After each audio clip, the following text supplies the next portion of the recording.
Welcome to FCPS All-Stars. Our guest for today is Sally Marin, English Language Learner Instructor at Ballinger Creek Elementary School. Welcome, Sally. Thank you. I'm very glad to have you as a guest today. Thank you. I understand that you went to college right after high school, is that correct? Yes, I lived in Washington, D.C., and I went to George Washington University. So you graduate from high school, you start college, and please explain to us how you found yourself living in Venezuela about a year later. Well, while I was in college, I worked in a drugstore, and every week I would get my car filled with gas. And there was a wonderful young man working there who I would chat with, and eventually he asked me out on a date, and we decided we were going to get married, and so I had to meet his family. And he was from Venezuela, so I went to Venezuela to meet his family and lived there for about a year.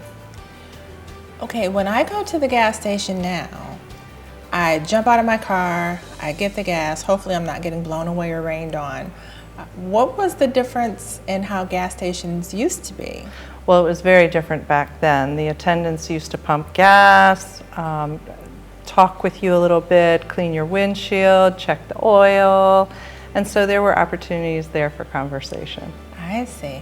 I think I might like that a lot better now. Those were the days. All right.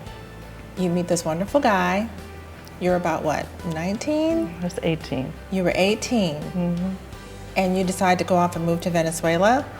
Well, I went there to meet his family, and so I wound up staying there for a little under a year. Okay. How'd your parents feel about that?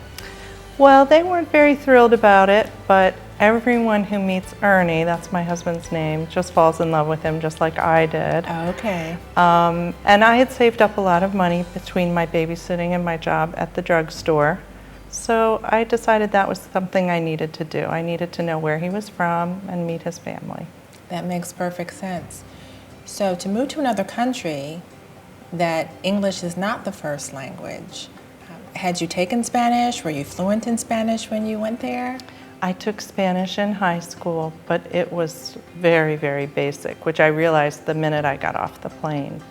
And being in that situation where you're in a country and living with a family where Spanish is the only language spoken, it's the best learning situation. It's probably the hardest learning situation, but it's the best way to learn a language. When you're totally immersed, you really have no choice.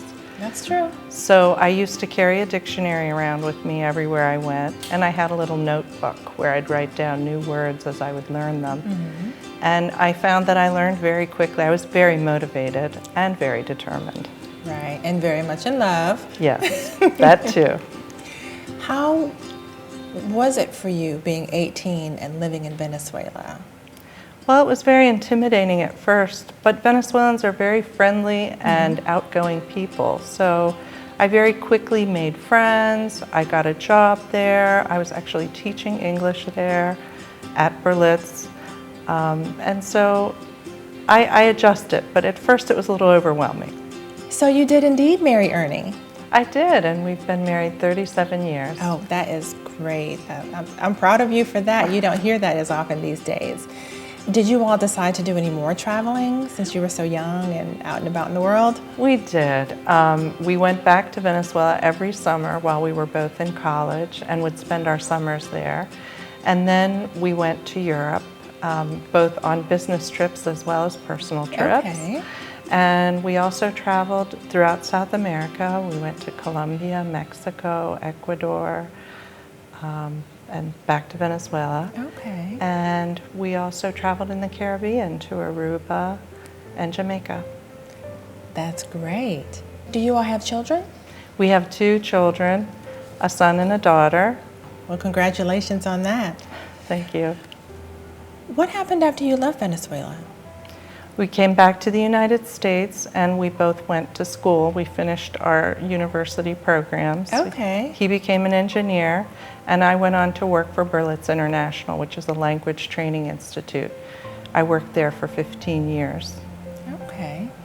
And after you finished with Berlitz, what was your next transition? Well, we started our own company manufacturing windows, and we did that for a while. and then we sold the company and I went back into the workforce.